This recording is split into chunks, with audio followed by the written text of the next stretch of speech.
Welcome back to the journey I like to call the Art of Alignment, based on the book The Art of War. And here we are. This is chapter 3. Chapter 3 of the book The Art of War is called The Attack by Stratagem. I like to call this chapter Discernment, mastering energy without engaging in war. Sun Tzu had a quote that really stood out to me in this chapter. He said the highest form of generalship is to balk the enemy's plans, and that the best victory is taking the enemy's country whole and intact. First of all, I didn't know what balk meant, but what it means is to hesitate or be unwilling to accept an idea or undertaking. So after reading this chapter, I learned that this chapter is inviting you into higher levels of inner mastery. You're no longer fighting for dominance or destruction. You're moving into alignment, preservation, and transformation. The war is no longer out there, but it's in here. Reclaiming the scattered pieces of yourself through fear, ego, unconscious habits, and you're becoming a strategist of the soul. And strategy doesn't always look like effort. Sometimes it looks like awareness. But this is the chapter of evolution through intelligence, not burnout and not force. Wisdom wins here. And this brings me to my first point: mastery through peace, not war. Sun Tzu teaches how to win without destroying. And likewise, spiritual growth is not about harming yourself for the sake of breakthrough. It's about restoring yourself whole. You're learning how to dismantle old beliefs. You're learning how to recode internal patterns.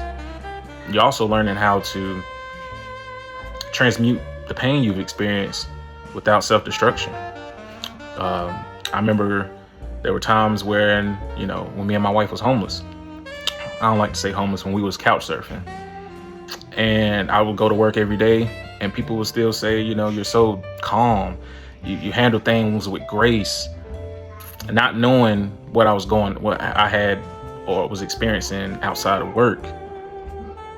And what I've learned is that peace is not passivity, it's precision. It was a reason why they didn't know. So my final point, I want to give you 7 keys to spiritual discernment. The first one: win without war, heal without harming. You don't have to destroy yourself in a pursuit of growth. Number 2, don't seize your goals. Be patient. Don't exhaust yourself trying to force transformation. Just let it flow. Number 3, study resistance, meaning your triggers, your fears, your delays. They are intel. Anticipate and alchemize them. Number 4, preserve your army. That's your energy, your family, relationships. That's your health, your focus. They are sacred. Protect them. Number 5, anticipate like a general, meaning reflect daily. Prepare for mental, emotional, and spiritual challenges before they arrive. Number 6, command without ego. Learn to lead from the soul and not from your wounds or your pride. And my last and final one, number 7, avoid unnecessary battles. Not every conflict deserves your attention. Sometimes the answer is stillness, silence, or my personal favorite, a smile. I say all that to say this: your soul isn't here to conquer. It's here to transform.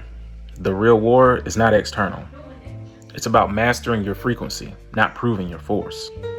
Not everybody's going to see your strategy. Not everybody needs to. Spiritual leadership doesn't require permission or applause. Just lead with peace and let your alignment speak louder than any explanation. I just want to say thank you guys again for joining me and walking this journey with me through the art of alignment, inspired by the art of war. I am Shakim Shala, and I look forward to seeing you on the next episode. Peace.